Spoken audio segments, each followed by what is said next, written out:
Dieu. Dis à la personne qui est à côté de toi que si tu sors d'ici comme tu es rentré, c'est pas normal.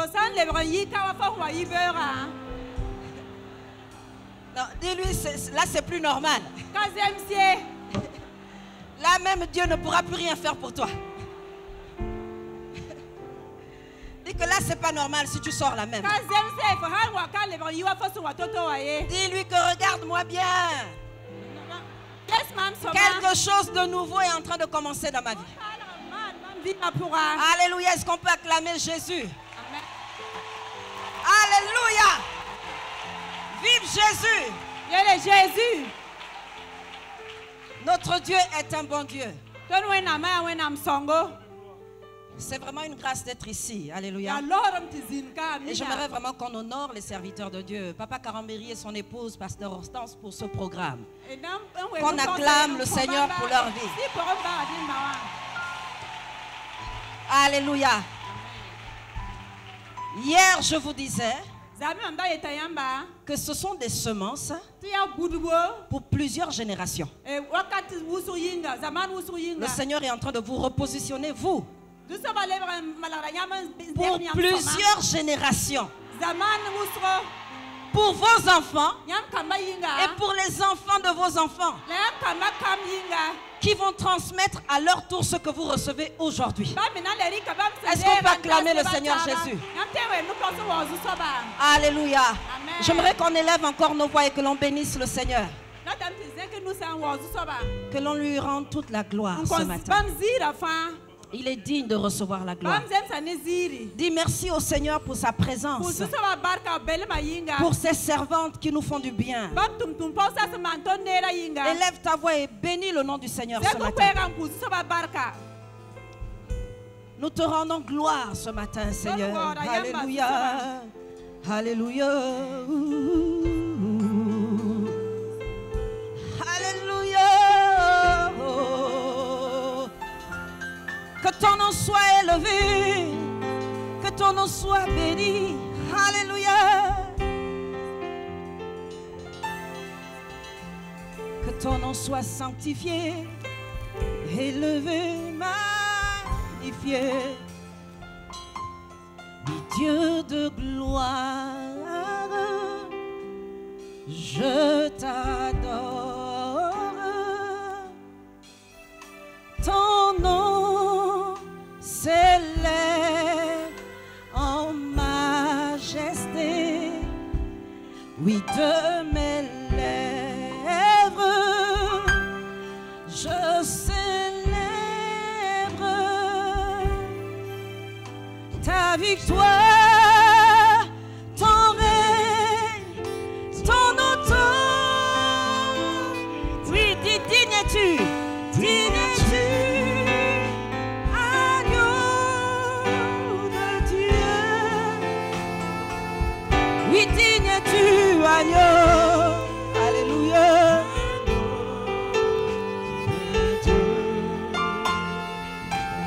Tous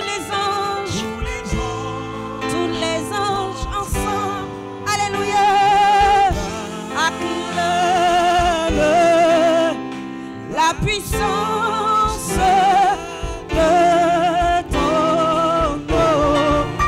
Oh, digne es-tu,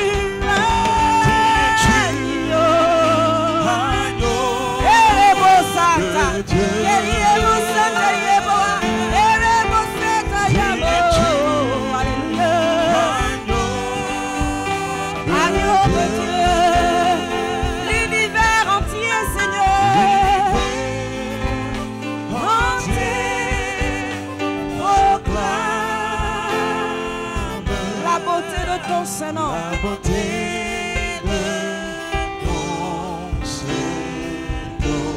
Alléluia. Avec les anges ce matin, nous pouvons acclamer la puissance de son nom ce matin. Alléluia.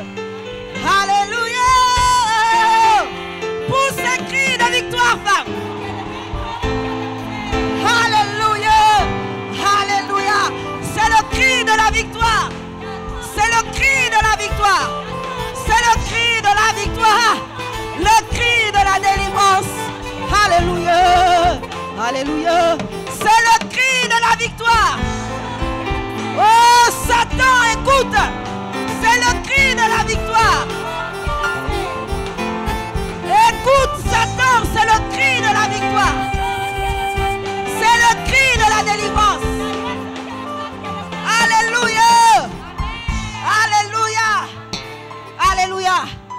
Est-ce que tu peux saluer la soeur qui est à côté de toi? Je te félicite. Je te félicite de célébrer ta victoire ce matin. Félicite une autre personne. Dis-lui, je te félicite de célébrer ta victoire ce matin. Alléluia. Nous pouvons nous rasseoir dans la présence de Dieu. Dieu est un bon Dieu. Notre Dieu est bon. Je vais demander à la technique de me mettre un peu de gain dans les retours. Un peu de gain. Alléluia. Amen. Le Seigneur nous fait du bien. C'est une grâce d'être là ce matin et de célébrer notre victoire. À chaque fois, il faut dire à Satan, écoute bien le cri de la victoire. Ma vie ne sera plus jamais la même. Écoute bien le son de la victoire qui sort de mes lèvres. Parce que ma vie ne sera plus jamais la même. Alléluia. Dieu est un bon Dieu. Je bénis le Seigneur pour tous ces messages que nous recevons. Dieu a son programme. Mais dans tout ce qu'il est en train de faire, il fait en sorte que nos vies ne soient plus jamais les mêmes. Alléluia. Alléluia. Je bénis vraiment Dieu pour sa grâce. J'aimerais intervenir ce matin sur le thème « Femme, va à la conquête de ta destinée ». Femme, va à la conquête de ta destinée. Et j'aimerais qu'on prenne le livre de Juges au chapitre 6. Nous allons lire à partir du verset 11. Juges chapitre 6. Puis vint l'ange de l'Éternel et il s'assit sous le térébinthe d'Ophra, qui appartenait à Joas, de la famille d'Abiézer. Gédéon, son fils, battait du froment au pressoir pour le mettre à l'abri de Madian. L'ange de l'Éternel lui apparut et lui dit, « L'Éternel est avec toi, vaillant héros. » Gédéon lui dit, « Ah, mon Seigneur, si l'Éternel est avec nous, pourquoi toutes ces choses nous sont-elles arrivées? Et où sont tous ces prodiges que nos pères nous racontent quand ils disent, l'Éternel ne nous a-t-il pas fait monter hors d'Égypte? Maintenant, l'Éternel nous abandonne et il nous livre entre les mains de Madian. » L'Éternel se tourna vers lui et dit, « Va avec cette force que tu as et délivre Israël de la main de Madian. N'est-ce pas moi qui t'envoie? » Gédéon lui dit, « Ah, mon Seigneur, avec quoi délivrerai-je Israël? Voici ma famille est la plus pauvre en Manassé et je suis le plus petit dans la maison de mon père. » L'Éternel lui dit, « Mais je serai avec toi et tu battras Madian comme un seul. Tu battras Madian comme un seul. » Et j'aimerais que tu remplaces homme par femme. Tu battras Madian comme une seule. Alléluia. Tu battras Madian comme une seule. Gédéon lui dit, « Si j'ai trouvé grâce à tes yeux, donne-moi un signe pour montrer que c'est toi qui me parles. Ne t'éloigne pas d'ici jusqu'à ce que je revienne auprès de toi, que j'apporte mon offrande et que je la dépose devant toi. » Et l'Éternel dit, « Je resterai jusqu'à ce que tu reviennes. » Alléluia. Amen. Alléluia. Amen. Je resterai jusqu'à ce que tu reviennes. La Bible nous parle de Gédéon. Et lorsque Gédéon parle dans ce texte, il nous donne des infos sur son identité. Il est le plus petit dans sa famille. C'est un boulanger. Et il est très exercé à travailler le pain, la pâte. C'est ce qu'il sait faire. Il est dans la désolation parce qu'il y a beaucoup de choses bizarres qui arrivent à Israël, le peuple de Dieu.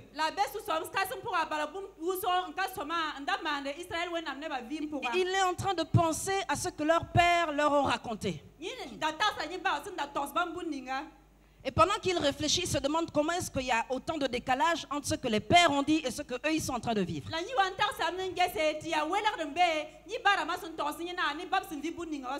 Pendant qu'il travaille, le Seigneur vient à lui et il lui dit: l'Éternel est avec toi, vaillant héros. L'Éternel est avec toi, vaillant héros. À l'instant où le Seigneur est en train de regarder Gédéon en train de travailler, il ne regarde pas un boulanger. Il est en train de voir un héros. Et le Seigneur lui dit, pendant qu'il est en train d'expliquer à Dieu ce qu'il est en réalité, comme Dieu apparemment ne nous connaît pas, comme plusieurs, lorsque nous sommes en train de prier et nous expliquons à Dieu la situation, on multiplie les paroles comme Dieu n'est pas au courant. N'est-ce pas? Dis à ta voisine que là, ça ne me concerne pas. Le pasteur s'adresse à toi. Comme ça, tout le monde est au courant. Alléluia. Amen. Il y a des moments où on se met à multiplier les paroles dans la prière. Parce qu'on a l'impression que Dieu n'est pas au courant de ce qu'on est en train de vivre. Et c'est ce que Gédéon est en train de faire. Il explique à Dieu la situation qu'il ne maîtrise pas apparemment. Il dit: non Seigneur, je vais bien t'expliquer le contexte. Comme ça tu me diras après encore si je suis vraiment vaillant héros. Si toi tu es avec nous, pourquoi est-ce qu'on est en train de vivre toutes ces situations? Gédéon est dans une période où Israël est sous la domination d'autres peuples. À force de pécher contre Dieu, le Seigneur les a livrés. Et le Seigneur cherche une nouvelle personne. Il promène ses regards. Comme ce matin dans cette assemblée, il promène ses regards. Pendant qu'il vous regarde, il regarde plusieurs familles au travers de vous. C'est pourquoi vous devez comprendre les enjeux de cette conférence. Lorsque Dieu est en train de vous regarder là, assise, il regarde plusieurs nations au travers de vous. Il regarde plusieurs familles au travers de vous. Il regarde les prophètes, les pasteurs que vous êtes en train d'éduquer aujourd'hui. Ces enfants qui sont entre vos mains dans la maison. Et je bénis vraiment le Seigneur pour le message de tout à l'heure du pasteur Émilie. Je dis souvent aux parents dans l'église que lorsque vous allez réaliser que vous n'êtes pas en train d'éduquer simplement des enfants, mais des pasteurs, des docteurs, des apôtres, des pasteurs,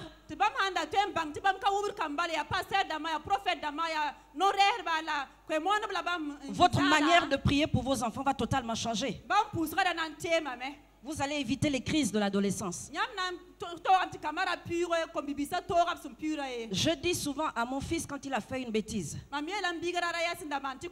je lui rappelle qu'il appartient au Seigneur. Je lui rappelle qu'il est serviteur de Dieu. Et mes enfants savent qu'ils sont serviteurs de Dieu. Et ma fille qui a 7 ans, alors qu'elle avait à peu près 5 ans, il y a un frère, un des responsables de l'église qui est venu la voir. Ma fille, elle parle, mais vraiment elle parle.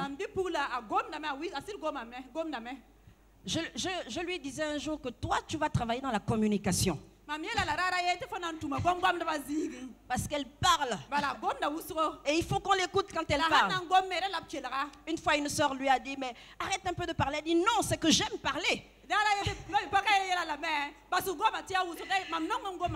Alors il y a un frère qui vient la voir, un responsable de l'église, et il lui dit: oh Manoa, elle s'appelle Manoa. Son deuxième prénom c'est Evie. Il dit: oh Manoa, tu vas bien? Elle dit: oui tonton, je vais bien. Mais par contre, il ne faut pas m'appeler Manoa. Il faut m'appeler pasteur Evie. Appelle-moi pasteur Evie. Parce que je suis pasteur Evie. Et moi je veux prêcher la parole comme papa. Je veux chasser les démons comme maman. Parce qu'on leur enseigne qu'ils sont en Christ. Et il ne faut pas attendre que l'enfant ait péché pour lui rappeler la parole de Dieu. C'est pas quand il y a la guerre qu'on apprend à faire la guerre. C'est pas quand il y a la guerre qu'il faut apprendre à faire la guerre. C'est pas quand il y a des problèmes qu'il faut apprendre à prier.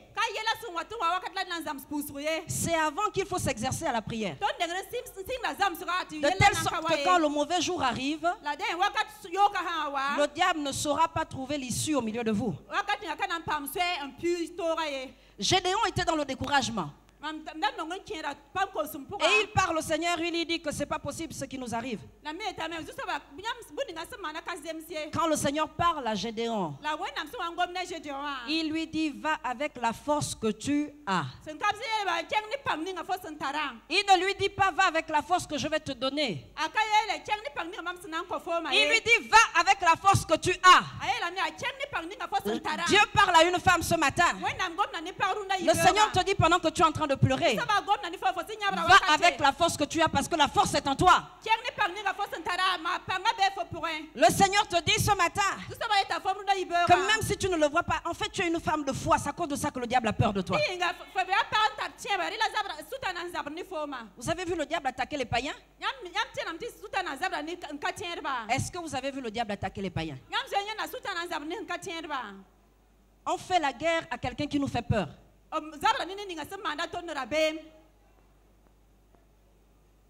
Est-ce que Dieu parle à quelqu'un ce matin? On fait la guerre à quelqu'un qui nous fait peur. Quelqu'un qui a un territoire, qui possède un territoire qu'on veut conquérir.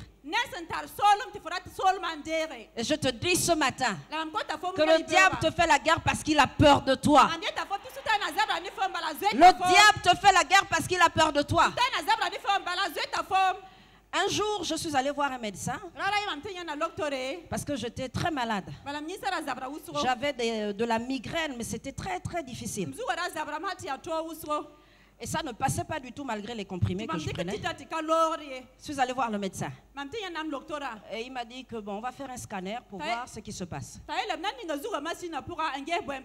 Et lorsque le médecin m'examine, il trouve ce qu'on appelle la névralgie cérébrale. C'est un grand mot. Mais c'était des migraines très très très aiguës. C'est au point que je ne pouvais pas rester dans la lumière comme ça. Il fallait que la lumière soit éteinte. Parce que ça me faisait mal à la tête. Mes nerfs étaient touchés. Et là, ils ont commencé à me mettre sous un protocole avec tout un tas de médicaments à prendre. Et il fallait que je revienne régulièrement. Et mon médecin m'a dit, il faudrait que je vous envoie chez le neurologue maintenant. Il va vous faire un suivi. Pendant que j'étais en train d'attendre ce rendez-vous, un jour il était 2 h du matin et je priais. Et pendant que je priais, le Seigneur a ouvert mes yeux. Et je me suis mise à rire à 2 h du matin. J'avais mal à la tête. Mais je me suis mise à rire. Parce que le Seigneur venait de me montrer ce que le diable est en train de faire. Mais ce que le Seigneur m'avait montré surtout, c'est que le diable avait peur de moi. Et je me suis mise à rire. Le matin quand je me suis levée, j'ai fait une prière à Dieu. Et j'ai fait une déclaration. J'ai dit un jour, je me lèverai. Je n'aurai plus du tout mal à la tête. Un jour, je me lèverai. je n'aurai plus du tout mal à la tête. Les jours étaient en train de passer. J'avais vraiment mal à la tête. Et je disais à mon âme, un jour je me lèverai. Je n'aurai plus du tout mal à la tête. Quand j'avais déclaré cela, j'ai laissé tomber les médicaments. Et j'ai parlé à mon âme. Je lui ai dit, un jour je me lèverai. Et je n'aurai plus du tout mal à la tête. Le rendez-vous avec le neurologue est arrivé. Lorsque je vais le voir, le monsieur avait l'air broke, fatigué. J'avais l'impression même que c'est lui qui avait besoin de mon aide.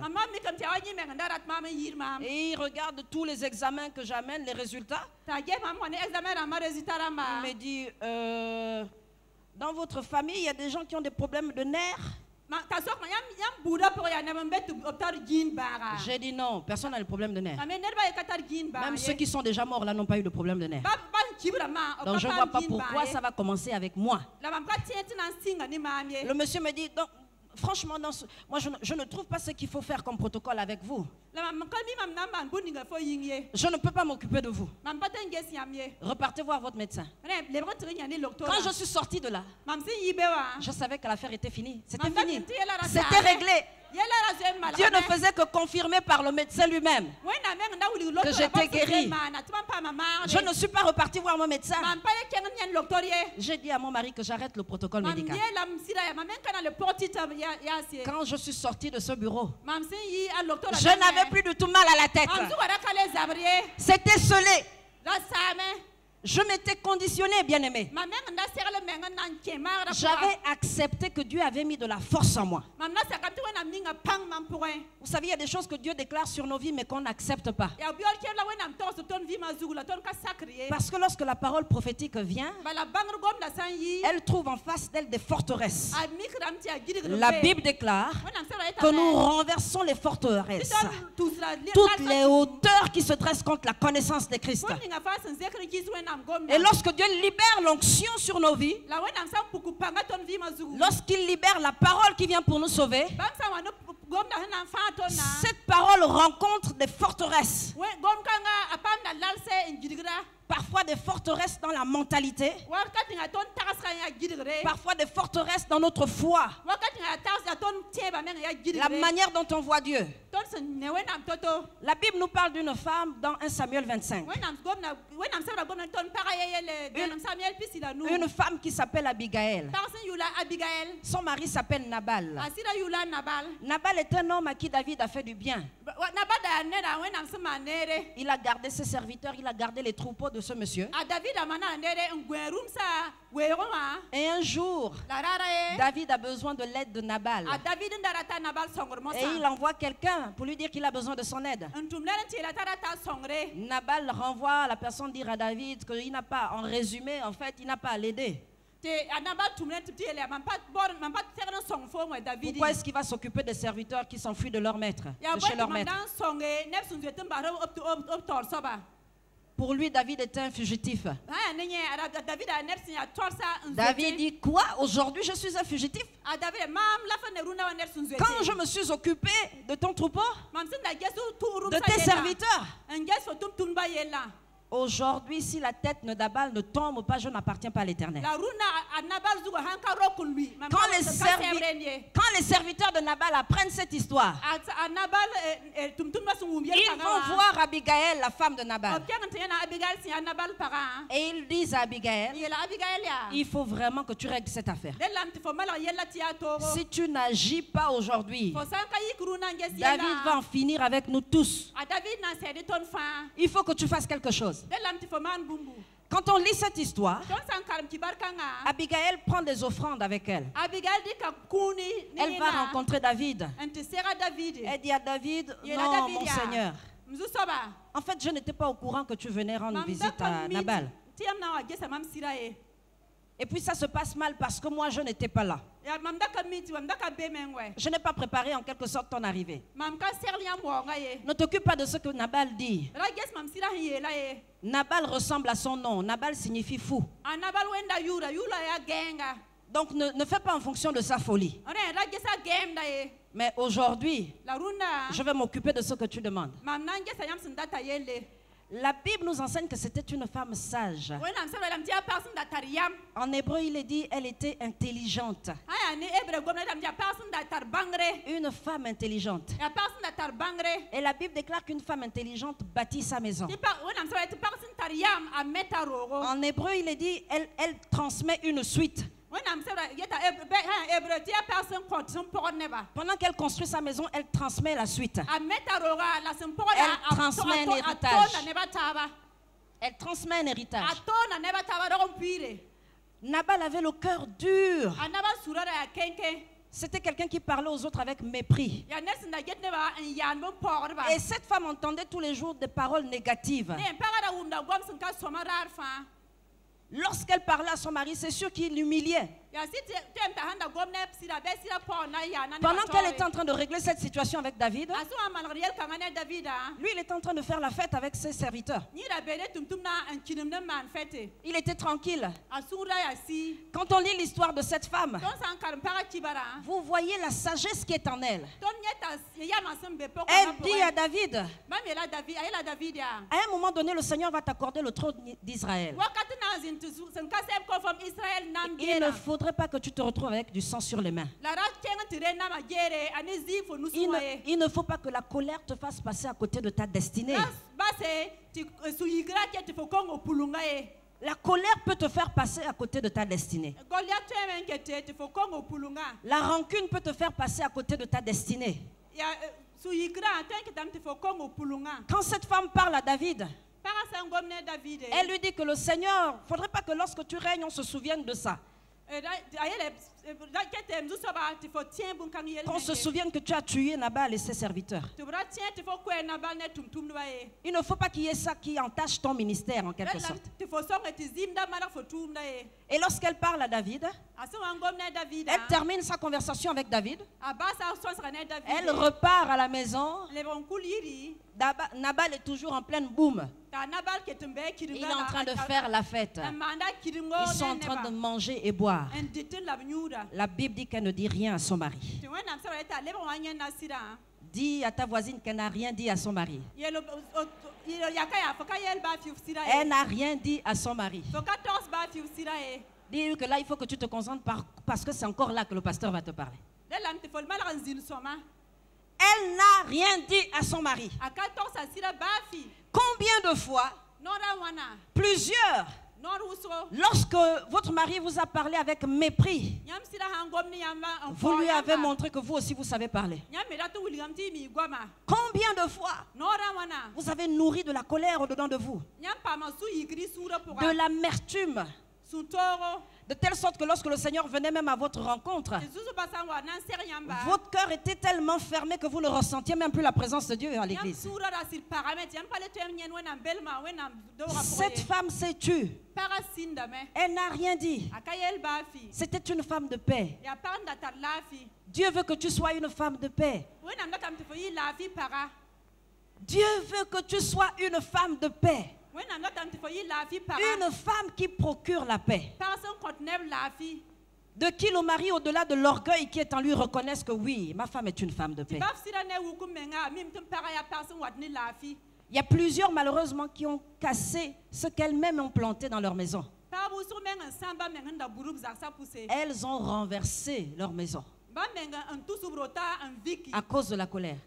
Il y a des hommes aujourd'hui qui ne veulent plus rentrer chez eux le soir parce qu'ils se disent que ma femme parle tellement que je veux m'arrêter pour voir les amis, on va boire avant que je ne rentre. Parce qu'ils cherchent le repos. Il y a une de mes filles qui m'a dit un jour, moi il faut vraiment que mon mari m'aide. Son mari, c'est quelqu'un qui au quotidien est très très occupé dans son travail. Il vient d'avoir un enfant. Et elle dit, il faut que lorsqu'il arrive, il m'aide. J'ai passé toute la journée à m'occuper de l'enfant. Le soir, quand il arrive, il faut que lui aussi s'occupe de l'enfant. Dis à ta soeur que ça ne se passe pas comme ça. Ça ne fonctionne pas comme ça. On ne fait pas de calendrier avec le mari. De 14h à 17, c'est mon tour. Quand tu rentres, après, c'est ton tour. On ne fait pas un calendrier dans la famille. Pour dire que j'ai fait la vaisselle aujourd'hui, demain, c'est toi qui vas la faire. La femme sage bâtit sa maison. J'ai dit à ma fille, j'ai dit, tu sais, quand ton mari travaille toute la journée, dans sa tête, il se dit, ah, vivement la fin de la journée, que je rentre dans ma maison, auprès de ma femme, que je me sente bien auprès de ma femme. Mais quand toi tu l'accueilles de cette manière, le lendemain il réfléchit à rentrer un peu plus tard. Parce qu'il se dit que s'il est fatigué au bureau et il est fatigué à la maison, c'est mieux qu'il entre à l'heure où il doit se coucher. Comme ça au moins on dort. Et puis il sera tranquille. Il y a des femmes qui ont brisé leur foyer par manque de sagesse. Il y a des femmes qui ont renversé leur foyer à cause de la colère, qui n'ont pas su construire leur maison, qui n'ont pas su répondre à leur conjoint. Et si tu aspires au mariage ce matin, ça te concerne aussi. C'est important que tu réalises qu'une maison se construit. Quand on parle de destinée, il faut aller conquérir sa destinée. La Bible déclare, dans le livre de Juges, que le Seigneur n'a pas chassé totalement les ennemis du peuple d'Israël. Il n'a pas chassé ses ennemis d'un coup. Parce que cette génération-là du peuple d'Israël ne savait pas ce que c'est que faire la guerre. Ils avaient entendu parler de guerre, comme Gédéon est en train de dire à l'Éternel. Et ils avaient appris que leurs parents étaient des guerriers. C'était des héros, les gens avaient peur d'eux. Mais eux-mêmes, ils n'avaient pas fait la guerre. Et le Seigneur a dit, je ne vais pas chasser les nations qui les environnent là du coup. Je vais les chasser petit à petit. Parce qu'il faut qu'ils apprennent à faire la guerre. Et depuis que tu pries pour ton conjoint, il ne se convertit pas. Au contraire, tu as l'impression qu'il te mène la vie encore plus dure. Parce qu'il faut qu'il fasse de la résistance pour que le Seigneur chasse tes ennemis petit à petit. Pour que le Seigneur chasse la colère, qu'il chasse l'animosité, qu'il chasse la rancune, qu'il chasse le manque de pardon. Parce qu'à un moment donné, ils deviennent des ennemis pour ta destinée. À un moment donné, ils deviennent des ennemis pour ta destinée. Finalement, c'est toi-même qui te lèves contre ta destinée. Alors le Seigneur dit, le mari qui ne se convertit pas là, c'est pour que mon nom soit glorifié dans ta vie. C'est pour que mon nom soit sanctifié dans ta vie. Lorsque le Seigneur parle à Gédéon, il lui dit, va avec la force que tu as. Gédéon se sentait faible. Mais le Seigneur lui dit qu'il y a de la force en toi. Tu n'imagines même pas à quel point. Il y a de la force en toi. J'aimerais juste vous poser la question ce matin. Si vous fermez les yeux et pensez à tout ce que vous avez déjà vécu, que ce soit dans votre famille ou sur votre lieu de travail, parfois même dans l'église, vous êtes sûr vraiment que vous n'êtes pas une femme forte? Il y a des situations par lesquelles vous êtes passé et les gens autour de vous étaient convaincus que vous deviez lâcher prise. Et pendant que vous étiez en train de dire, Seigneur, je n'ai rien, je ne peux rien, vous vous retrouvez quand même 5 ans plus tard dans le même foyer. Vous vous retrouvez 2 ans plus tard dans la même société. Vous êtes sûr qu'il n'y a pas de la force en vous. Mais le Dieu qui vous a gardé dans le mauvais jour, il vous gardera encore. Tant que tu vivras, nul ne tiendra devant toi. Cette parole est certaine. Tant que tu vivras, nul ne tiendra devant toi. Il y a quelqu'un qui avait un problème de mentalité. Le paralytique qui était au bord de la piscine de Bethesda. Dans le livre de Jean au chapitre 5. L'ange vient agiter l'eau. Et il faut plonger le premier pour être guéri. Jésus arrive. Il a entendu peut-être parler de Jésus, je ne sais pas. Toujours est-il qu'on découvre plus tard qu'il ne connaît même pas vraiment le Seigneur. Quand Jésus arrive, la Bible déclare, Jésus sachant qu'il était malade depuis 38 ans. Le Seigneur lui pose la question. Tu es sûr que tu veux être guéri, toi? La Bible dit Jésus sait qu'il est là depuis 38 ans. Quand il est malade depuis 38 ans, il lui pose la question. Tu es sûr que tu veux être guéri? Le garde développe toute une dissertation. Il dit au Seigneur, il ne répond même pas à Jésus. Il dit, tu sais, dans l'église, là, tout le monde est contre moi ici. Tout le monde est méchant ici. Et à le type là, il était malade la dernière fois. L'ange agité, il est guéri aujourd'hui. Et ils s'organisent entre eux là. J'ai même entendu qu'il y avait un autre aveugle là aussi. Il est guéri. Il y a une femme là qui ne faisait pas d'enfant. Elle arrivait dans l'église hier. Elle a déjà l'enfant.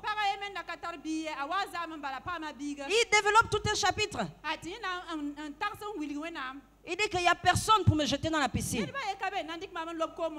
Il n'y a personne pour me jeter dans la piscine. Il y a des moments où on rate la saison du Seigneur pour la destinée. Parce que les autres sont responsables de ce qui nous arrive.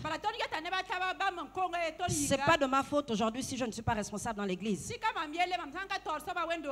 Il y a des gens qui ont tout fait pour être plus proches du pasteur que moi.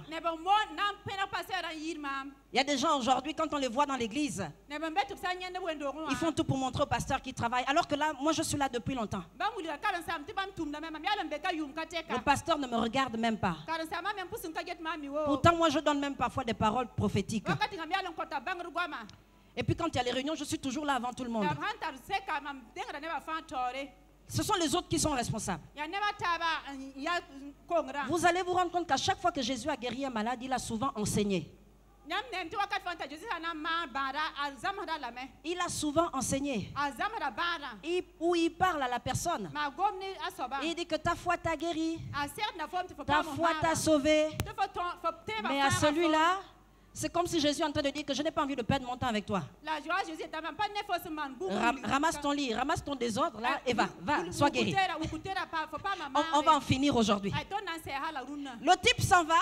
Il est tout content parce qu'il va au temple pour faire le sacrifice. On lui pose des questions. Il rencontre les anciens de l'église. Ceux qui sont dans l'église depuis 1920 là. Il dit, mais toi qui t'as permis d'être guéri, qui t'a dit que toi aussi tu peux te lever dans l'église aujourd'hui, mais qui t'a même établi responsable. Toi tu es arrivé hier là et on te voyait même tout le temps au carrefour là. Tu es maintenant responsable dans l'église. C'est toi qui gères maintenant les routes. Mais comment ça se fait? Toi tu gères les PDG. Non mais c'est pas possible. Les gens ne m'aiment pas dans l'église. Toi tu n'as pas le droit de servir dans l'église. Dis à ta soeur que fais attention, on n'a pas été appelés ensemble. On n'a pas été appelés ensemble. Quand Jésus est mort, le sang qui a coulé là, c'était aussi pour moi. Le sang qui a coulé à la croix, c'était aussi pour moi. Alléluia. Vous pouvez trouver des obstacles dans l'église. Si vous n'êtes pas conscient de votre identité, si vous ne savez pas où Dieu vous amène, vous allez passer à côté de votre destinée. Il y a aussi des choses que Dieu va vous faire subir pour changer votre caractère. La Bible déclare que le fer aiguise le fer. Donc peut-être que Dieu mettra dans ton équipe une personne qui te tient tête à chaque fois que tu parles. Peut-être que Dieu va mettre dans ton équipe une personne qui, à chaque fois que tu parles, va toujours répondre. Peut-être qu'elle va te manquer de respect en public. Elle dit non, ce que tu dis là, c'est bien, mais je pense que... Non, tu aurais dû faire comme ça. Moi, j'ai vu maman Hortense faire comme ça la dernière fois. Toi, tu ne fais même pas pareil. Peut-être que Dieu va te mettre une écharde à côté. Parce qu'il faudra peut-être traiter le caractère d'orgueil. Parce que le Seigneur considère que l'orgueil risque d'être un ennemi pour ta destinée. Peut-être que Dieu va te mettre à côté une sœur qui est arrivée depuis 2 mois à l'église et qui est un peu trop zélée. Et quand elle marche, elle aime trop se faire voir. Il n'y a que toi qui vois qu'elle aime trop se faire voir. Parce que tu es peut-être une femme jalouse. Tu n'as pas trop envie qu'elle salue ton mari ce matin. Parce qu'elle aime trop se faire voir. Donc quand elle arrive pour saluer les frères, toi tu vas vite à côté de ton mari. Peut-être que le Seigneur va mettre à côté de toi cette soeur pour te délivrer de la jalousie. Pour que tu rentres dans ta destinée. Dis à ta soeur, laisse-moi t'aiguiser. Laisse-moi t'aiguiser. Il faut que tu rentres dans ta destinée. Donc laisse-moi t'aiguiser.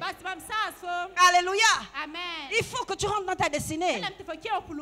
Et le Seigneur va faire en sorte, parce qu'il est bon, il va faire en sorte qu'à chaque étape, il élimine les ennemis de ta destinée.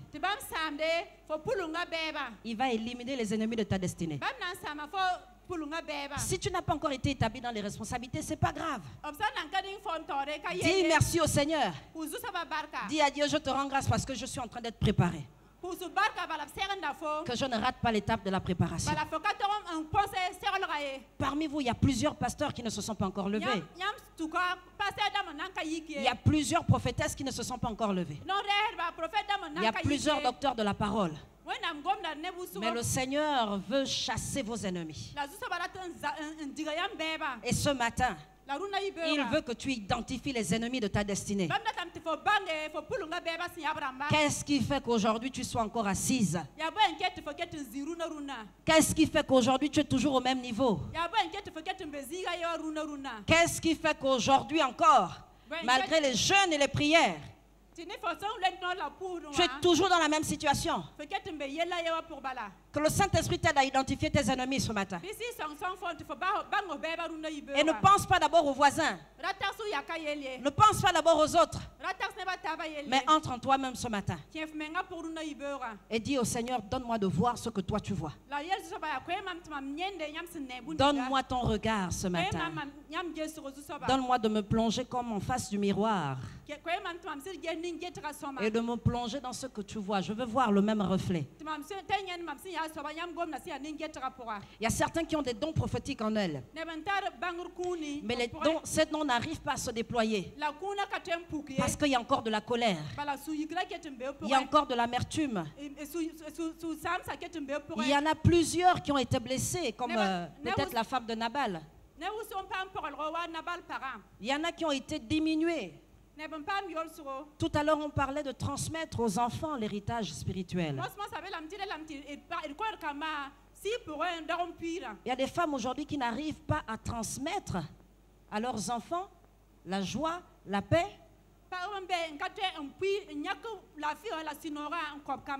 Parce qu'elles sont blessées au-dedans d'elles.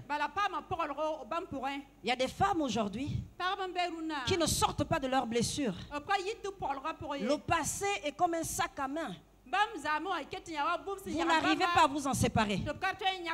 Ce matin, pour entrer dans ta destinée, il faut que tu te sépares des blessures du passé. Que tu laisses ton passé derrière toi. Que tu dises à ton passé que je n'ai plus rien à voir avec toi. C'est à cause de ça qu'on t'appelle passé. Parce que tu es derrière. Et moi, je veux avancer. Pour certaines, c'est parfois le deuil qu'elles ont vécu. Elles ont vécu un deuil dans la famille. Et elle n'arrive pas à s'en sortir. Pourtant, le Seigneur a parlé sur votre vie. Vous allez être une source de bénédiction dans l'église. Vous êtes une intercesseuse de feu. Je t'appelle à prêcher l'évangile. Les années sont en train de passer. Mais parce que le deuil est encore dans ton cœur, tu n'arrives pas à rentrer dans les choses que Dieu a préparées d'avance pour toi. J'ai perdu mon père alors que je vivais au Maroc. J'ai vécu quelques années au Maroc et je servais le Seigneur à fond, au point où j'ai failli faire la prison. C'était pas à cette époque où le Maroc est bien ouvert, on peut aller et venir. J'ai vécu les deux régimes, l'ancien, le père et celui qui est aujourd'hui. Je me levais le matin et je priais. Et je disais, Seigneur, aujourd'hui je vais aller à la rencontre des familles. Je prie que tu me protèges, que tu me gardes. C'était très difficile. C'est interdit de prêcher l'évangile au Maroc. C'est interdit de prêcher l'évangile au Maroc. Et à cette époque, encore plus à cette époque, à un moment donné, j'ai commencé à observer quelqu'un qui me suivait. Est-ce que dans ce genre de pays, vous allez acheter quelque chose chez l'épicier, le boutiquier? Ce n'est pas en fait un épicier, c'est un flic qui est là, qui tient la boutique. Et donc la police secrète avait commencé à maîtriser mes mouvements. J'allais parfois dans les parcs avec des évangiles écrits en arabe et je déposais sur des bancs dans des parcs et je partais.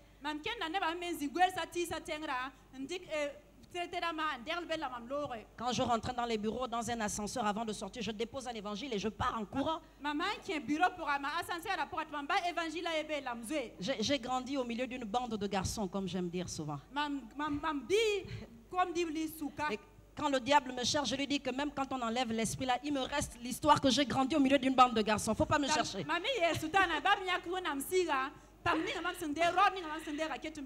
Mes frères m'appellent kamikaze. J'ai dit ouais, j'assume, j'ai grandi au milieu d'une bande de garçons. Ma grande sœur avait quitté la maison familiale très tôt. Donc je suis restée avec mes frères. Donc je dis à Satan souvent que même si on enlève l'histoire du Saint-Esprit là, il me reste le fait que j'ai grandi avec les garçons. Donc il faut faire attention. Faut pas me chercher. Et à cette époque, quand je vis au Maroc, la situation devient difficile. Un jour, je suis avec un frère et sa fiancée. On est en train d'attendre un bus pour aller en ville. Et il y a quelqu'un qui vient avec sa voiture, il nous pose la question. Vous allez à tel endroit? Et nous on répond oui sans même percuter et comprendre pourquoi est-ce qu'il maîtrise le lieu où on va. Il dit alors je vais vous accompagner. On monte dans la voiture. À un moment donné, on se rend compte que le chauffeur commence à faire des signes à l'autre chauffeur qui conduit juste à côté. Avec le frère et la sœur, on commence à se regarder. On arrive à un feu rouge. Le type stationne. Le frère qui était avec nous nous a regardés. On a ouvert les portières, on est sorti de là en courant. On venait d'être enlevé par quelqu'un. Ça, c'était ma vie au Maroc. Un soir, je reçois un coup de fil de quelqu'un qui me dit Nina. C'est vous, Nina? Je dis oui, c'est moi. Il m'a dit il faudrait que vous sachiez qu'on sait tout ce que vous faites dans le pays. Et faites attention à vous, parce qu'on vous aura. J'ai prié le Seigneur. À chaque fois que je partais le matin, je disais à Dieu que si je rentre le soir, que ton nom soit glorifié. Si je ne reviens pas le soir, que ton nom soit glorifié. Pendant que je parcourais les maisons, je voyais l'œuvre de Dieu se passer dans les maisons. Je voyais le Seigneur agir. Et je disais au Seigneur, rien qu'à cause de ça, Je n'ai pas peur de perdre ma vie. Parce que c'est pour des générations. Dans ces temps où je suis en train de servir le Seigneur à fond, mon père décède. Mes frères m'appellent pour me dire papa est décédé. Mon père avait des problèmes de santé. La dernière fois que je l'avais vu, j'étais partie en vacances. Et le matin même quand j'arrive, il me dit on t'attendait pour faire une réunion de famille. Dans notre famille, on est habitué aux réunions de famille. Mais pour moi, c'était un peu trop tôt. Je viens à peine d'arriver et mon père parle de réunion de famille pour le soir. Et là, ce soir, on fait notre fameuse réunion de famille comme d'habitude. Je constate que mon père est tout maigre. Je sens qu'il ne va pas bien. Et là, mon père qui est chrétien nous dit, s'il y a quelque chose que j'ai fait pendant toutes ces années qui vous ont blessé, j'aimerais vous demander pardon.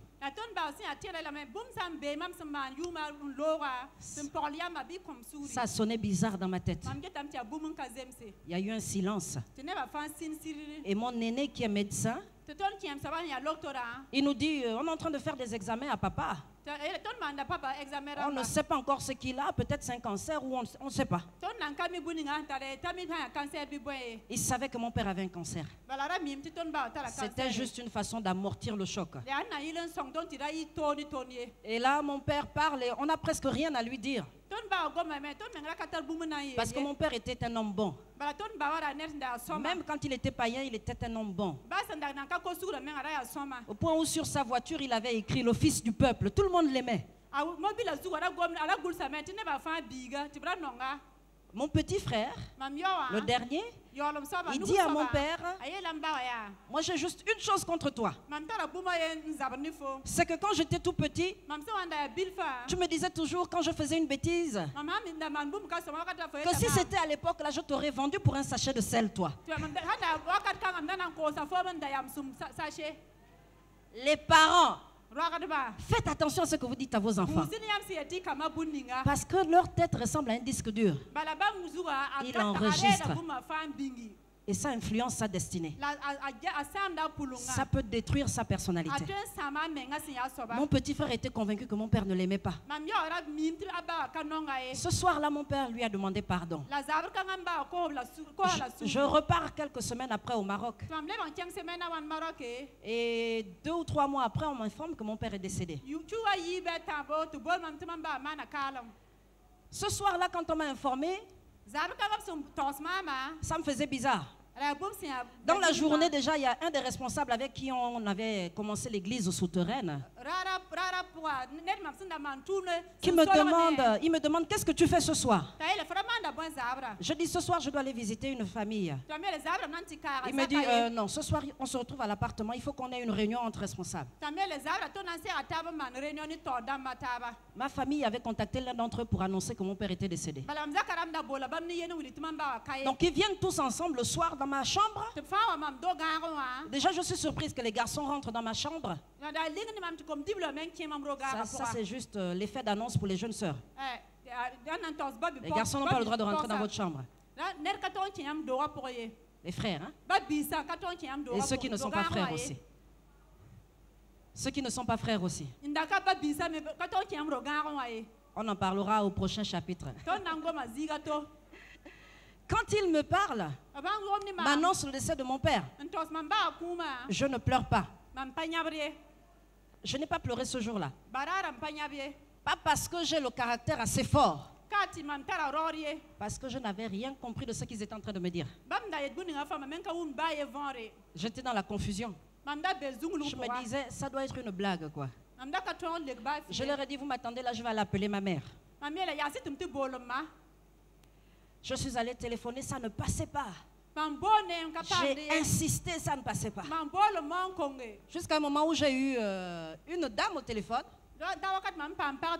Et j'entends les gens pleurer. Je dis que c'est bien le numéro de téléphone de ma maison. Et je dis à la dame que je veux parler à un de mes frères. Et on me passe un de mes frères. Je lui dis, je veux parler à maman. Il me dit, tu sais comment ça se passe? Tu ne peux pas parler à maman à cette heure-ci. Je dis, si, je veux parler à maman. Il me dit, tu ne peux pas parler à maman. Maman était enfermée avec les veuves là-bas. Je ne sais même pas où elle est. Je voulais parler à ma mère. Mais je vous assure que je ne savais même pas ce que j'allais lui dire à l'instant. J'ai été dans la confusion. C'était dur pour moi. Et j'ai accusé le Seigneur. J'ai dit, c'est pas normal ce que tu as fait. J'étais tellement accrochée à mon père. J'ai dit, tu ne peux pas m'enlever mon père maintenant. C'est pas normal ce que tu as fait. Et tous les jours que Dieu faisait, je disais au Seigneur que c'est pas bien ce que tu as fait. Et le diable était en train de me convaincre qu'il fallait que je sois dans cette attitude. Il fallait que je pleure tous les jours. Et le diable me disait, tu as été tellement proche de ton père que non, tu ne peux pas être dans la joie maintenant quand même. Et quand on est dans le deuil, la chair nous inspire des convictions qui sont soi-disant légitimes. C'est quand même ton père qui est décédé. C'est quand même ta mère qui est décédée. C'est ton petit frère. Tu ne peux pas repartir à l'église maintenant quand même. Il faut qu'on voit quand même que tu es dans la tristesse. Et j'étais dans ce schéma. Et encore une fois un jour, j'ai dit au Seigneur, c'est pas normal que tu m'aies enlevé mon père maintenant. Et j'ai entendu la voix du Saint-Esprit me dire, et celui qui est orphelin à l'âge de 7 ans, c'est normal qu'il soit orphelin lui? C'est normal qu'il soit orphelin lui? Tu trouves normal qu'il soit orphelin? Pour me dire que toi tu ne dois pas être orpheline à ton âge? C'est ce jour-là que j'ai pleuré. C'est ce jour-là que j'ai ressenti que mon père était vraiment parti. Parce que j'avais laissé le Seigneur toucher mon cœur. Parce que le deuil l'avait endurci. J'ai écrit un livre qui s'appelle Secret de femme, où je raconte vraiment ce témoignage. Parce que le diable a failli détruire ma vie avec cette expérience. Et je veux te dire ce matin que le deuil, si tu ne le vis pas comme le Seigneur le veut, il peut être un ennemi pour ta destinée. Si tu ne laisses pas le Saint-Esprit faire son œuvre de consolation, le deuil peut être un ennemi pour ta destinée. Le Seigneur peut avoir parlé sur ta vie. Dieu avait parlé sur ma vie alors que j'avais encore l'âge de 14 ans. Avec mon mari, à l'époque on n'était pas mariés, on était jeunes, on partait dans des villes, on prêchait l'évangile. À 14 ans, j'ai imposé les mains aux aveugles, ils ont recouvert la vue. J'ai vu les femmes stériles enfanter, j'avais que 14 ans. J'ai vu des sourds entendre pendant que je chantais le Seigneur simplement. Et à cette époque, le Seigneur nous avait parlé sur les nations. Le Seigneur m'avait dit clairement que je partirais de ma nation, que je servirais d'autres nations. Et je priais pour cela. Je disais au Seigneur que ta volonté soit faite, que je sois prête lorsque tu me lèveras, que ta grâce soit sur ma vie. Mais quand j'ai perdu mon père, j'avais une seule idée en tête: partir du Maroc et rentrer chez moi. Je voulais repartir chez moi. Tellement j'avais de la colère au-dedans de moi. Tellement la confusion m'avait envahi. J'accepte quand même de repartir en France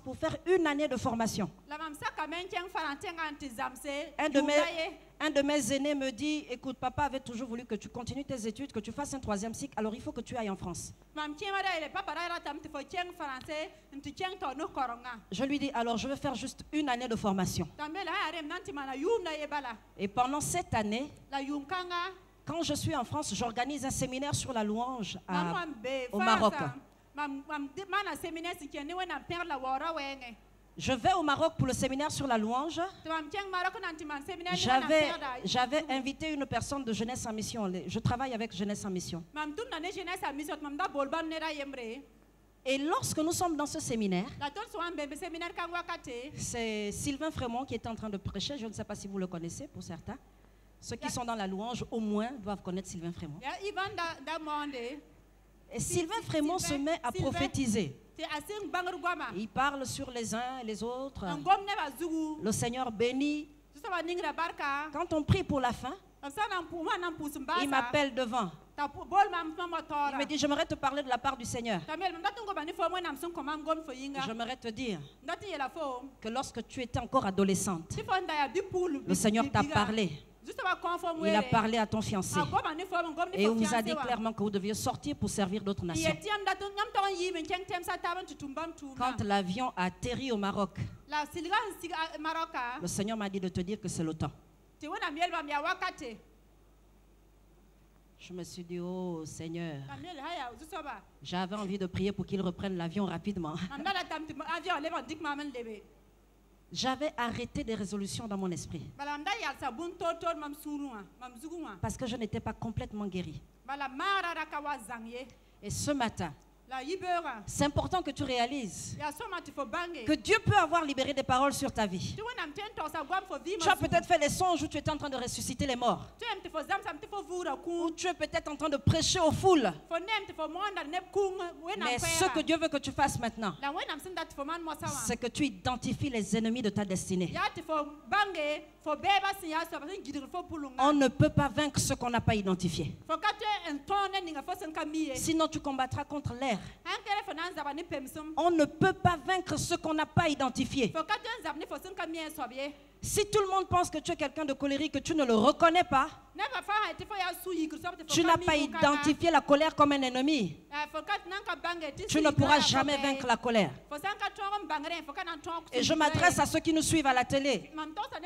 Ce programme est votre programme. C'est un temps favorable pour chacun d'entre vous. Alors que vous êtes dans votre maison, le Saint-Esprit veut vous toucher là où vous êtes. Le Saint-Esprit veut vous propulser dans votre destinée. Et là où vous êtes dans vos maisons, peut-être même au bureau pour certains, pour ceux qui regardent sur Internet, le Saint-Esprit de Dieu va vous aider à l'instant à identifier les ennemis de votre destinée. Pour que votre vie ne soit plus jamais la même. Pour que vous rentriez pleinement dans les choses que Dieu a préparées d'avance pour vous. Parce que Dieu est un bon Dieu. Il vous dit que le temps est favorable. Que cette conférence est votre conférence. Que tu puisses rentrer dans ta destinée. Que tu ailles conquérir les territoires qui n'appartiennent pas encore au Seigneur dans ta vie. Que là où tu es, mère de famille, chef d'entreprise, diplomate, ancienne peut-être dans l'église, quel que soit l'endroit où Dieu t'a positionné, que tu puisses rentrer pleinement dans les choses que Dieu a prédestinées pour toi. Et là où tu es, j'aimerais que tu te tiennes debout et que l'on prie ensemble. Que le Seigneur te guérisse des blessures de ton passé. Que les blessures de ton passé ne soient pas un obstacle à ta destinée. Que les blessures dans ton couple ne soient pas un obstacle à ta destinée. Que la colère ne t'empêche pas de conquérir les territoires que Dieu t'a donnés. Que l'amertume ne t'empêche pas de conquérir les territoires que Dieu t'a donnés. Le Seigneur a dit à Gédéon, va avec la force que tu as. Parce que Dieu a déjà investi en toi. Il a déjà investi en toi. Et il te dit ce matin, va avec la force que tu as. Que la colère ne détruise pas la force que tu as. Que l'amertume ne détruise pas la force que tu as. Que tu puisses conquérir les territoires que Dieu t'a donnés. Une femme colérique ne peut pas conquérir les territoires. Une femme qui a de la haine ne peut pas conquérir des territoires. Tu es une femme de destinée. Le sang qui a versé a été payé pour toi, pour t'accorder la destinée qu'il a pour toi aujourd'hui. Et je te le dis de la part du Seigneur, ta vie ne sera plus jamais la même au sortir de cette conférence. Ta vie ne sera plus jamais la même. C'est la fin de la confusion. C'est la fin de la colère. C'est terminé avec l'amertume. Ta vie ne sera plus jamais la même. Et tu rentreras dans les choses que Dieu a préparées d'avance pour toi.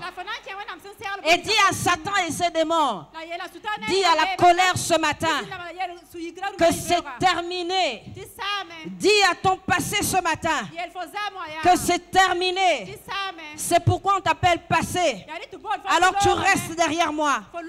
Élève ta voix ce matin et identifie les ennemis de ta destinée. Et parle aux ennemis de ta destinée. Parle aux ennemis de ta destinée.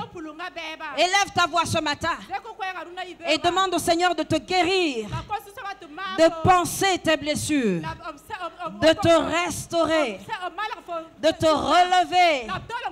Si tu es une femme courbée, il te relève ce matin. Parle à ton Dieu ce matin.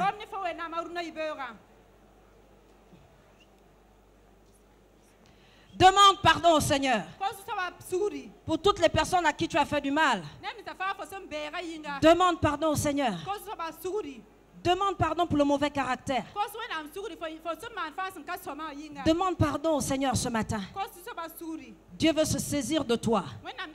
Que tu sois un instrument utile entre ses mains. Que tu sois un instrument utile entre ses mains.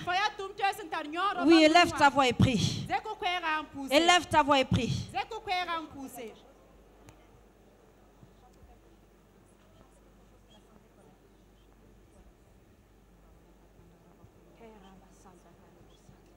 Merci Saint-Esprit. Merci pour ton huile qui coule ce matin. Merci pour l'huile de la guérison ce matin. Merci pour l'huile de la restauration ce matin. Merci pour la guérison ce matin. Merci pour la restauration. Merci parce que tu touches une femme meurtrie ce matin. Merci pour ce que tu touches une femme qui a été abusée ce matin. Merci parce que tu touches une femme qui a été trahie ce matin. Merci pour ton huile qui coule. Merci pour ton huile qui coule ce matin, Seigneur. Oui, élève ta voix. Abandonne-toi au Seigneur ce matin. Laisse le Saint-Esprit faire son œuvre en toi ce matin. Laisse le Saint-Esprit faire son œuvre. Alléluia. S'il y a une femme qui pleure à vos côtés, j'aimerais que vous la preniez dans vos bras. Laisse le Saint-Esprit faire son œuvre ce matin. Que son huile coule. Alléluia. Oui, tu verras la gloire de Dieu dans ta vie. Il n'en a pas fini avec toi, femme de destinée. Il va te rendre les années que les sauterelles ont dévorées. Il va te rendre les années que les sauterelles ont dévorées. Oui, tu es face au Seigneur ce matin. Tu peux répandre ton cœur dans sa présence. Le Saint-Esprit est là pour toi ce matin. Laisse-le te visiter. Alléluia.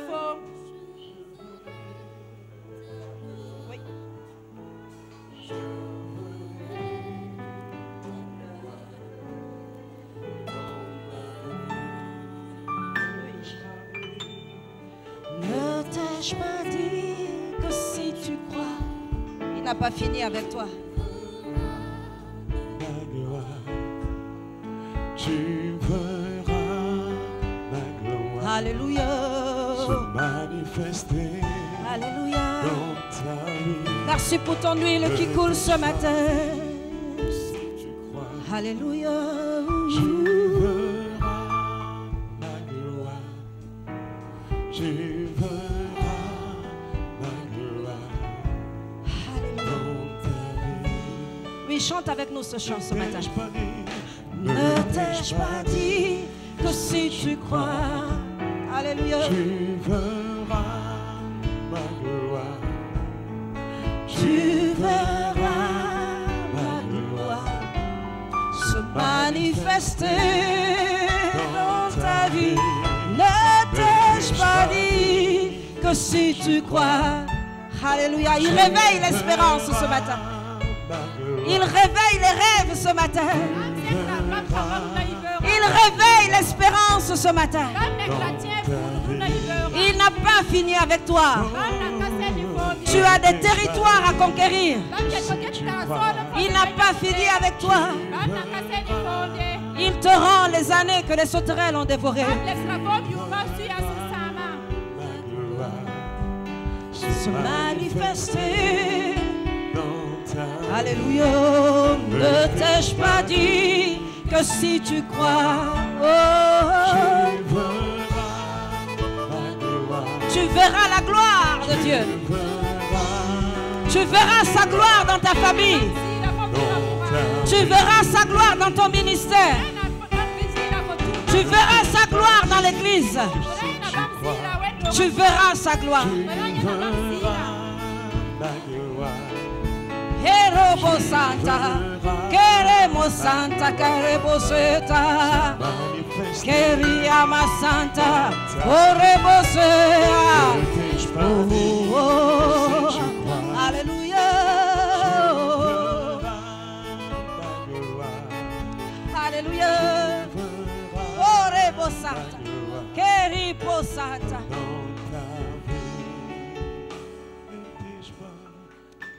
Le Seigneur parle à plusieurs femmes ce matin. Des femmes qui ont reçu des dons prophétiques. Qui ont reçu l'onction prophétique pour l'intercession. L'Esprit de Dieu est en train de restaurer les dons ce matin. Le Saint-Esprit de Dieu réveille vos dons ce matin. Le Saint-Esprit de Dieu vous dit qu'il n'a pas fini avec vous. Il réveille les dons de vision. Il réveille les songes. Il réveille les visions. Il réveille les songes. Il réveille les visions. Il réveille les songes. Je vois le feu du Saint-Esprit tomber comme des langues de feu. Comme des langues de feu. Comme des langues de feu. Il réveille les dons ce matin. Il réveille les dons ce matin. Il réveille les grâces ce matin. Il réveille les grâces ce matin. Il réveille la vision. Il réveille la vision. Recevez la grâce de Dieu là où vous êtes. Recevez l'onction de Dieu là où vous êtes. Que le feu du Saint-Esprit vous embrase là où vous êtes. Que le feu du Saint-Esprit vous embrase où vous êtes. Il n'a pas fini avec vous. Il n'a pas fini avec vous. Je vois les dons de miracles. Je vois les dons de miracles. Je vois le feu de Dieu sur des évangélistes. Il déploie son feu sur des évangélistes. Je vois les morts ressuscités. Je vois des morts ressuscités. Je vois des morts ressuscités. Il réveille les dons ce matin. Il réveille les dons ce matin. Oh, merci Saint-Esprit. Merci Esprit de Dieu. Merci pour ton œuvre. Réveille l'esprit des prophètes. Réveille l'esprit des prophètes. Réveille l'esprit des prophètes. Réveille l'esprit des prophètes. Réveille l'esprit des prophètes. Oh, souffle l'Esprit de Dieu. Souffle Saint-Esprit. Souffle Saint-Esprit. Réveille les intercesseuses. Réveille les intercesseuses. Réveille les femmes de guerre. Réveille les femmes de guerre. Réveille les femmes de guerre. Réveille les femmes de guerre. Oh, Rebo Santa Carebo Seta. Réveille l'esprit des prophétesses. Réveille l'esprit des prophétesses. Eraba Santa Carebo Se. Corebo Santa Kashinda Baba Robo Seta. Kerebo Santa Carebo Seta. Corebo Santa. Hallelujah. Hallelujah. Keribo Santa.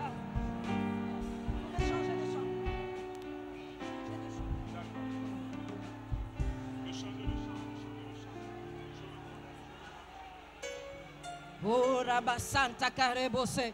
Merci Saint-Esprit. Merci pour ton œuvre, Seigneur. Merci pour ton œuvre. Merci pour ton œuvre, Esprit de Dieu. Merci pour ton œuvre, Saint-Esprit. Tu réveilles l'esprit des prophètes. Tu réveilles l'esprit des prophètes. Tu réveilles l'esprit des prophètes. Tu réveilles l'esprit des prophètes. Tu réveilles l'esprit des prophètes.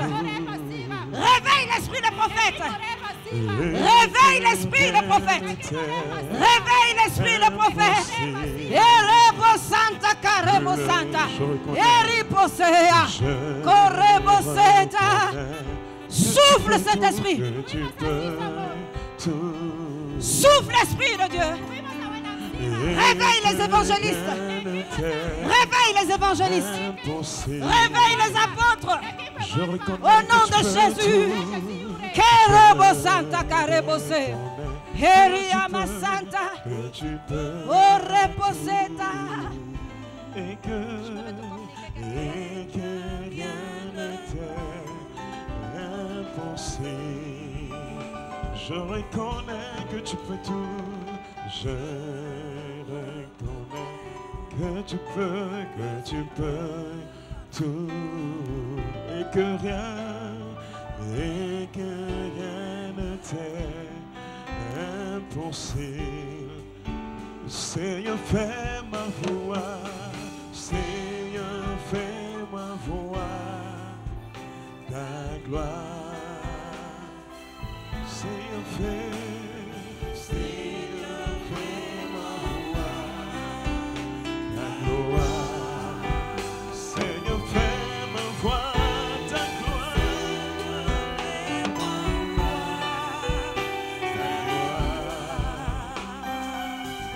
Oh Seigneur, fais-moi voir ta gloire. Oh ta gloire, ta gloire. Seigneur, fais-moi voir ta gloire. Seigneur, fais-moi voir ta gloire. Ta gloire, ta gloire. Seigneur,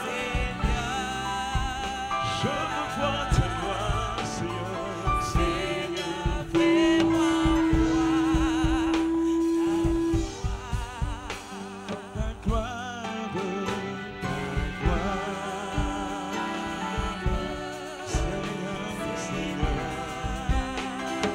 oh Seigneur, fais-moi voir. Seigneur, fais-moi voir ta gloire, ta gloire. Seigneur, oh Seigneur, fais-moi voir ta gloire. Oh oui, ta gloire, ta gloire, ta gloire. Seigneur, Seigneur, fais-moi voir ta gloire. Amen, amen.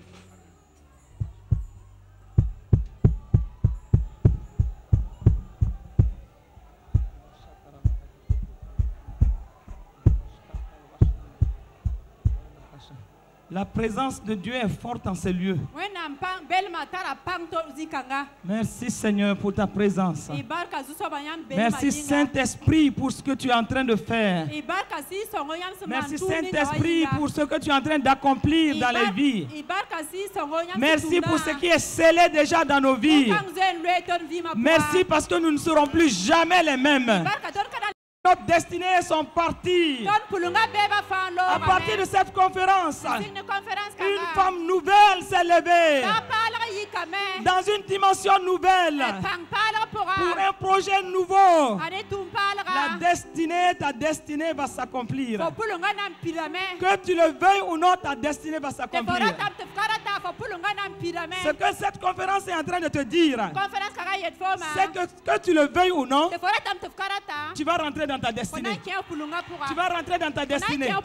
Tu vas rentrer dans ta destinée. Est-ce que quelqu'un peut acclamer le Seigneur ce matin? Est-ce qu'on peut pousser des cris de joie? Est-ce qu'on peut sauter pour le Seigneur? Saute, saute, saute, saute, saute, saute, saute. Saute pour le Seigneur. Alléluia. Saute. Crie pour le Seigneur. Acclame pour le Seigneur. Alléluia. Amen. Vous savez, souvent, il y a des joies qui sont des joies prophétiques. C'est prophétique. C'est scellé. On sort d'ici. C'est une vaillante armée de femmes qui est sortie. On sort d'ici. Ce sont des nations qui sont impactées. Le plus petit, la plus petite sera des milliers. Et cela est fait et accompli au nom de Jésus. Asseyons-nous une seconde. Moi, je rends grâce à Dieu, particulièrement. Vous savez, Dieu est fidèle. Dieu est bon. Peut-être avant que je ne continue, qu'est-ce qu'on dit au pasteur Nina? Wow. Est-ce que tu peux lui dire ça encore mieux? Wow. Est-ce que tu peux lui dire que tu l'aimes? Amen, amen, amen. Gloire à Dieu. Vous savez, quand je regarde à la façon dont le Seigneur est en train de nous conduire, c'est tout simplement merveilleux. Est-ce que vous voyez comment le Seigneur est en train de mettre brique après brique? Qui est en train de constater ça? Depuis l'histoire de la Samaritaine. Et le Seigneur est venu te dire hier, tu as prié pour que les liens tombent. Les liens sont tombés. Papa est venu bien mettre sa brique pour nous dire que Jésus nous aime. Et Jésus te dit, lui il a une destinée pour toi. Et hier soir il t'a dit, tu as un appel. Ne laisse rien compromettre cet appel-là. N'est-ce pas? Et si tu as un appel, il y a des... Pour ta destinée, il y a des ennemis de ta destinée. C'est ce que nous avons terrassé ce matin au nom de Jésus. Nous avons terrassé au nom de Jésus. Et une armée vaillante est en train de se mettre debout. Je vois des lions pour le Seigneur se mettre debout. Est-ce qu'on peut se mettre debout? Ce sont des lions qui vont aller ravager. Ils vont aller ravager le camp de l'ennemi. Amen, amen. Est-ce que tu peux féliciter ta voisine? Dis-lui, vraiment félicitations. Dis-lui que c'est fait. Et puis, écoute-moi. Tu vas dire à quelqu'un, écoute. Tu dis à quelqu'un que si le diable n'a pas pu t'empêcher d'être ici, c'est que c'est trop tard pour lui. Amen, amen, amen. Acclame le Seigneur. Alléluia.